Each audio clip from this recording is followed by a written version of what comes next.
자, 어제 보도가 충격이었고요. 그 이야기가 어제 오후부터 오늘 내내 회자되더라고. 윤석열이가 용산에다가 영빈관을 짓는데 2년간에 걸쳐서 878억. 야, 이거는 뻔뻔의 정도가 아니라 얘네들은 그냥 난 이게 딱 878억 버는 순간 얘 탄핵시켜야 되겠구나 싶을 정도였어요. 그 이야기를 한번 해보겠습니다. 어제 이제 이걸 단독으로 냈던 게 일단은 SBS였고요. 나머지 이제 언론들이 이제 대부분 따라 했는데 그 보도를 잠깐만 요약해서 한번 볼게요. 대통령실 영빈관 신축한다. 878억 책정. 어처구니가 없어서 이 보도 보고 느끼신 소감 한마디씩 해봐요. 뭐 그럴 줄 알았다. 아니 다른 정권에서 했으면은 이해를 했을 수 있는데 이 정권이기 때문에 반대를 하는 겁니다. 이게 처음이 아닌 거잖아요. 사실 리모델링 그 관저 문제도 그렇고 국민의 동의 없이 움직이는 면에서 아니 반대 포인트가 워딩이 틀렸어요. 멀쩡한 청와대 버리고 나온이라는 표현이 안 되면 네. 윤석열이기 때문에 반대한다 이렇게 들릴 수 있잖아요. 좀 전에 이야기는. 진심인데. 네. 근데 결국은 저는 가장 중요한 거는 국민을 속인 거예요. 그러니까. 네, 국민을 속인 거예요. 자, 그다음 한번 봅시다. 그다음에 이게 처음에 그 급하게 용산으로 나온다고 해서 500억 넘지 않으려고 497억 딱 집어넣으면서 이걸로 충분합니다. 뭔 일점입니까 했던 바로 그자. 그다음에 뭐 넘어가시면 안 돼요. PD님 정신 챙기세요. 아직 안 설명하고 있는데 그 넘어가면 어떡해. 그다음에 이게 2023년하고 2024년하고 해서 합쳐서 이게 878억이 더 들어간다는 거예요. 일단은. 근데 여기 또 중간에 한번 끼어든 게 있어. 그건 나중에 설명해 드릴게요. 878억이 소요되는 게 2023년하고 24년에 이렇게 쓴다는 거고, 그 다음 단기간에 사업으로 완료할 거다. 설계, 시공, 일괄 입찰하겠다. 우리는 벌써 두렵지 않습니까? 이것 때문에 우리는 이 지점. 또 무슨 관련 업체가 등장할 가능성이 높다는 거고. 그 다음 더 골 때리는 거. 예비 타당성 조사 관련법에 따라서 면제하겠다는 거예요. 정말 어처구니가 없어가지고. 야, 이런 모든 혜택을 온 국민이 다 누리어야 하는데. 윤석열이가 대선 주자 때 뭐라고 그랬냐면은 예타 면제를 하는 걸 줄이겠다고 했었어. 너무 남발하고 있다고. 지한테는 굉장히 관대하신 분. 더군다나 김건희가 한 말이 있죠. 이명수 기자와 통화해서. 영빈관 옮겨야 된다고 이렇게 이명수 기자 얘기하니까 옮길 거야. 자, 성대모사. 옮길 거야. 너무 짧네요. 네. 핵심. 그 다음 넘어가 봐요. 영빈관 신축에 878억. 예비 타당성 조사 면제. 문정부 5년간 120조 펑펑. 묻지마 예타 면제 없앤다. 어처구니가 없네 진짜. 그리고 지는 예타 면제. 그러니까요. 이게 문제더라고요. 요즘 이게 건축 쪽에서 굉장히 핫한 얘기입니다. 예타 면제를 누구를 해줄 건가. 근데 이게 9월 달에 들어서서 계속 이야기가 나오는 건데 이 면제 사항에 공공기관이 들어가 있더라고요. 그건 누가 합의해 주는 겁니까? 누가 허락해 주는 겁니까?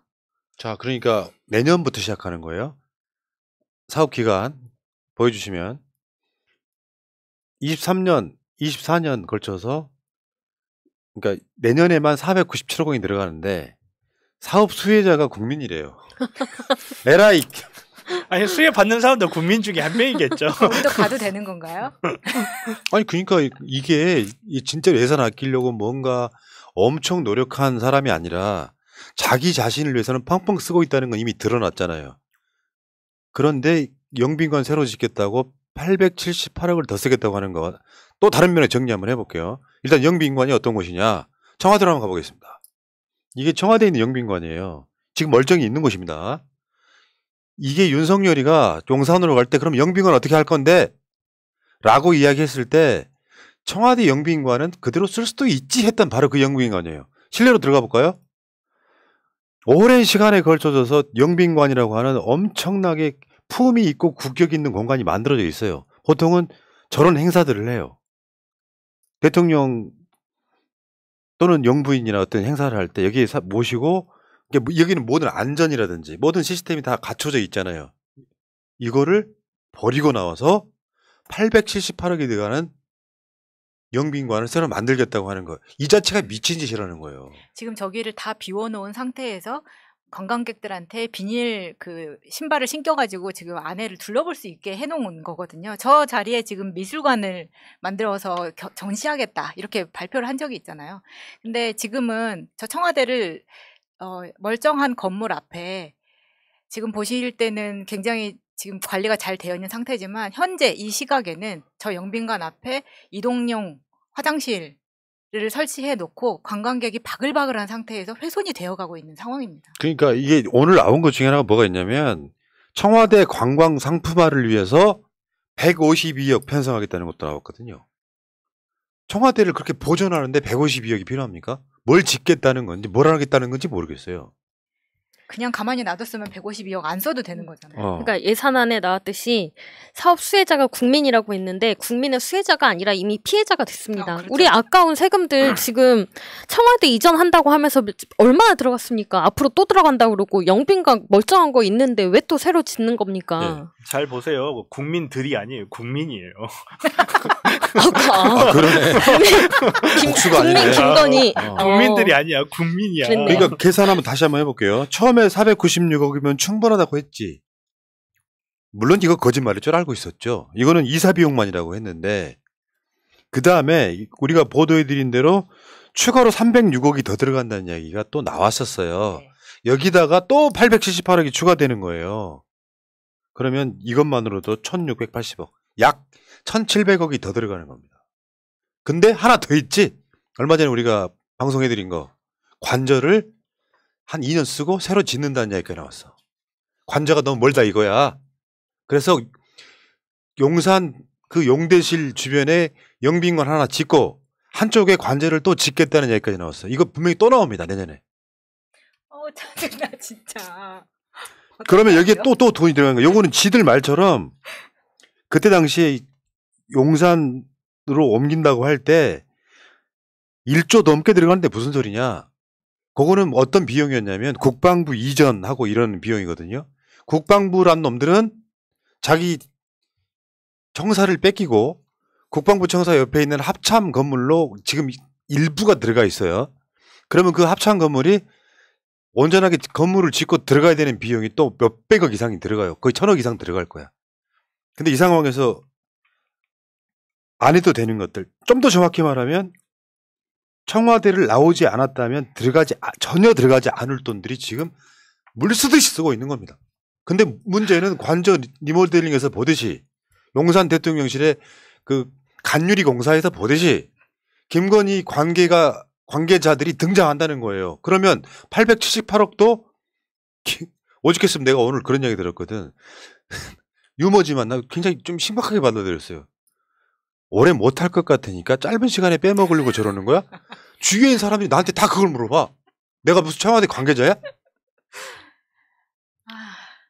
근데 이게 원래 영빈관 이야기는 옛날부터 있기는 있었잖아요. 왜냐하면 우리나라에 미국 대통령이라든가 오면은 미국은 블레어 하우스라는 데가 있어서 예전에 문재인 대통령도 거기에서 그 미국의 영빈관으로 쓰이는 곳이니까. 근데 우리는 저 영빈관 지금 보신 데에서 숙박은 하기가 어렵다는 거예요. 그래서 그 5성급, 6성급 호텔에 대통령들이 이제 전층을 다 빌리거나 해서 숙박을 하고 있습니다. 그런데 이 정부에서 영빈관을 새로 짓는다는 거에 대한 국민적인 저항감이 너무 심하다는 거예요. 예. 그럼에도 불구하고 알면서도 이걸 다시 발표했다는 것. 예를 들면 김건희가 이전에 이제 코바나 컨텐츠를 운영할 때 르꼬르비지에라는 기획전을 한 적이 있습니다. 그게 건축 쪽에서는 굉장히 유명한 사람의 전시회라서 그때 전국에 있는 모든 건축업자라는 사람들은 다 와서 보는 거예요.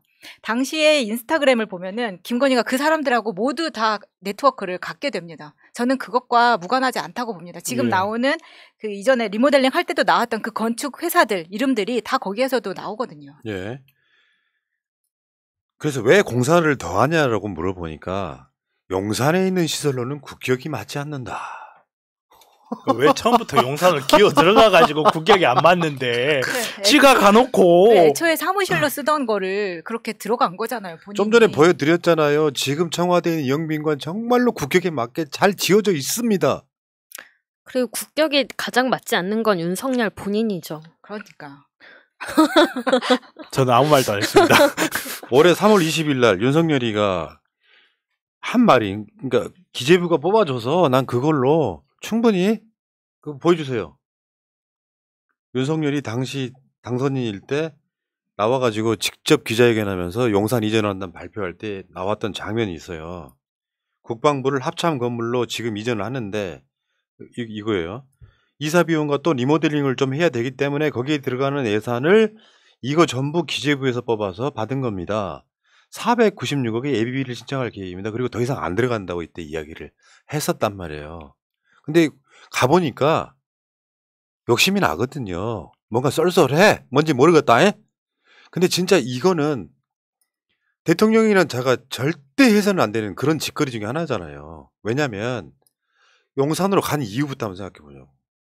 시설은 국적이 안 맞을지 모르지만 국민과 소통하겠다고 갔어요.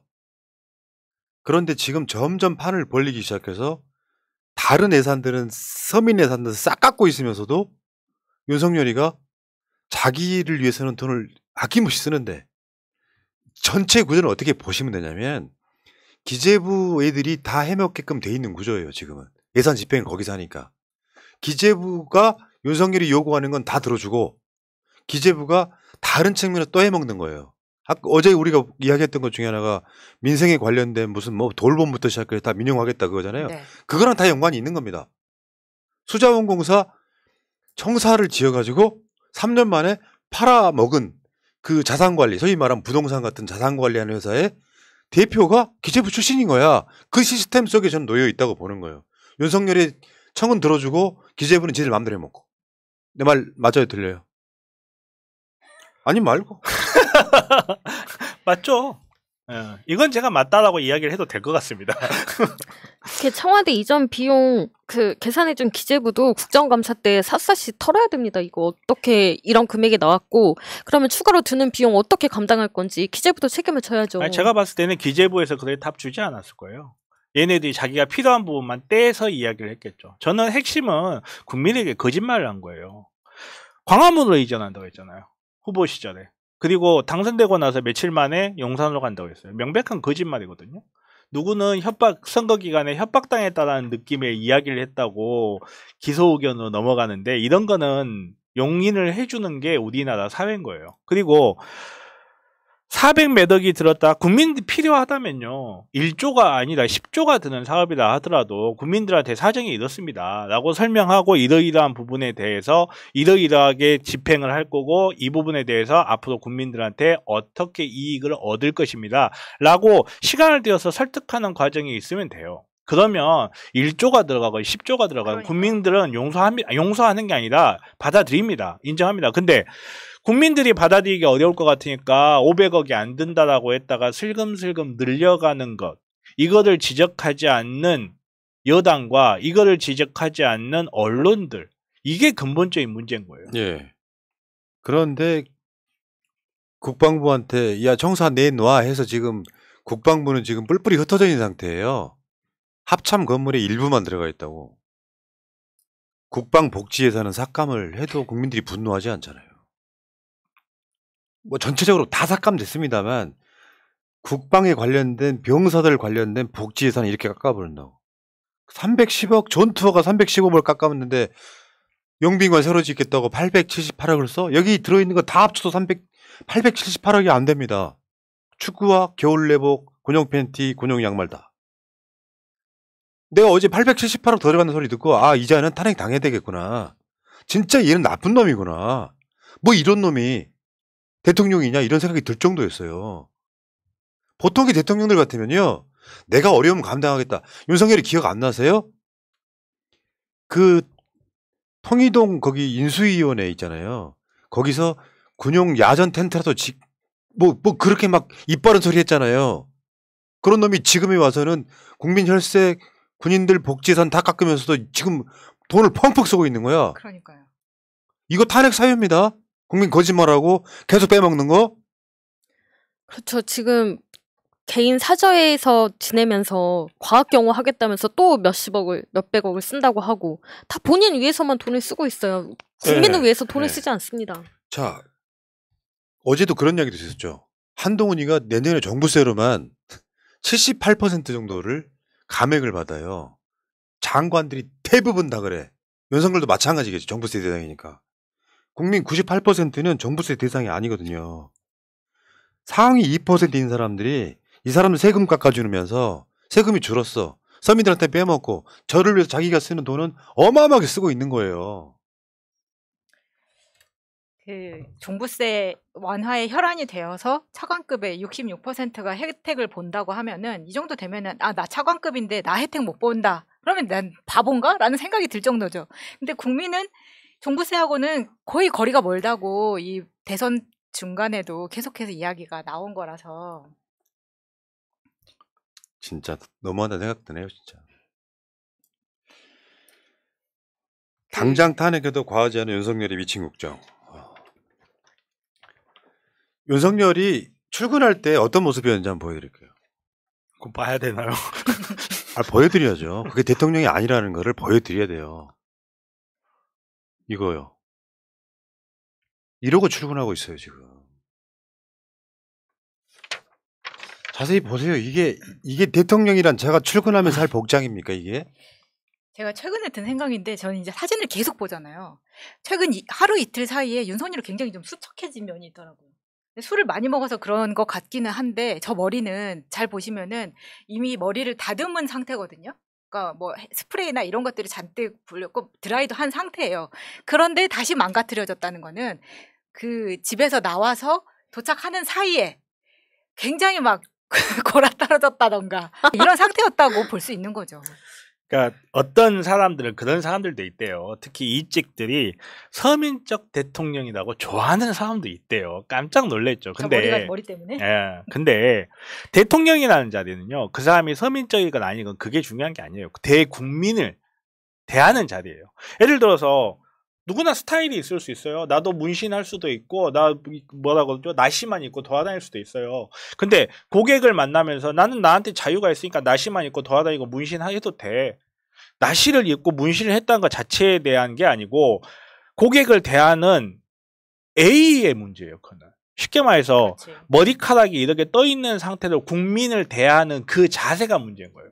국민이 100명 있으면 100명이 다 생각이 다릅니다. 그중에 50명 정도는 저게 뭐냐, 대통령이 저게 뭐냐 이렇게 생각할 수도 있고 40명 정도는 관심 없을 수도 있어요. 예. 그리고 이직한 10명 정도는 서민적이라고 판단할 수도 있어요. 맞습니다. 예, 근데 단정한 모습을 하고 나왔을 때 대부분의 국민들이 아, 저게 대통령이고 국민을 대하는 A가 있다라고 판단한다는 게 중요한 거죠. 예. 윤석열 씨한테 돌려드릴게요. 5년짜리가 너무 겁이 없네요.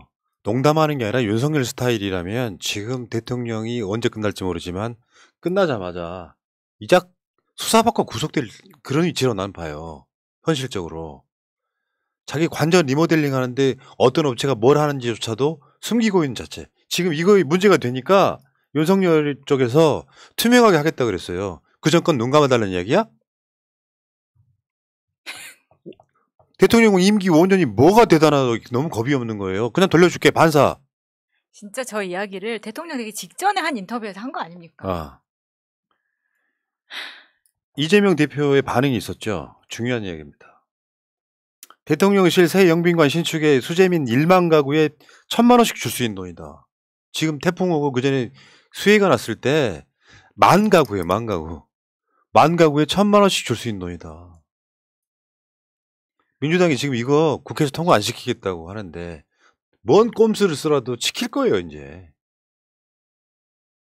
근데 지금 저 영민관을 발표한 시점도 정말 생각이 없다는 생각이 드는 겁니다. 왜냐하면 발표한 게 아니고요. 네. 원래 그렇죠. 숨기고 원래 있었는데 숨기고 있었는데 발견된 언론사가 거구나. 그걸 밝혀낸 거지. 굉장히 곤란하긴 하겠네요. 왜냐하면 지금 포항이나 경주 이런 데 아직 피해 복구가 안 된 상황에서 또 저런 거를 짓겠다고 하니까. 그래서 저 그러니까. 영빈관 자체는 그런 귀빈을 모시기 위한 것이기 때문에 5성급, 6성급 수준으로 만들 겁니다. 네. 이거는 한병도 의원실에서 발굴한 내용이고요. 그다음에 지금 내년도 예산안에 구체적인 내용들을 기재부가 계속 안 주고 있었거든요. 그런 과정에서 받아서 이 내용이 밝혀지는 건데 2024년 예산안 빨리 그 구체적인 내용들 다 의원실에 넘겨야 됩니다. 여기에 어떠한 것들이 꼼수로 숨겨져 있을지 모르는 겁니다. 그러니까 이번에 예산 심의할 때 민주당이 꼼꼼하게 해서 이거 다 삭감해 버려야 돼요. 근데 이제 국정 발목잡기라고 하겠지. 요거를 잘 세팅해가지고 어차피 지금 국민들은 윤석열에 대한 분노가 그게 잘해갖고 이런 걸 한번 깎아낼 때 국민들이 민주당에 대한 효능감을 전 느낄 수 있다고 일단 보고요. 참 너무하네요 진짜. 야 878억 그냥 야 이거 갖다 써? 이런 놈들을 탄핵 안 시키면 되겠습니까? 난 솔직히 말해서 이걸로 나는 탄핵이 완성됐다고 보는 사람이야. 지금까지 하는 것 중에. 어저께도 그 탄핵 이야기 나왔잖아요. 웬만하면 탄핵 이야기 안 하려고 그러는데 자기들만 혜택 받는 정부세 1년에 700, 800만 원씩 그러니까 감액 받는 그런 식의 정책을 해. 그건 국민의 2%밖에 안 돼. 자기들한테는. 그리고 서민예산, 노인 일자리 다 깎아버려. 이게 탄핵 요소가 아니면 뭐예요?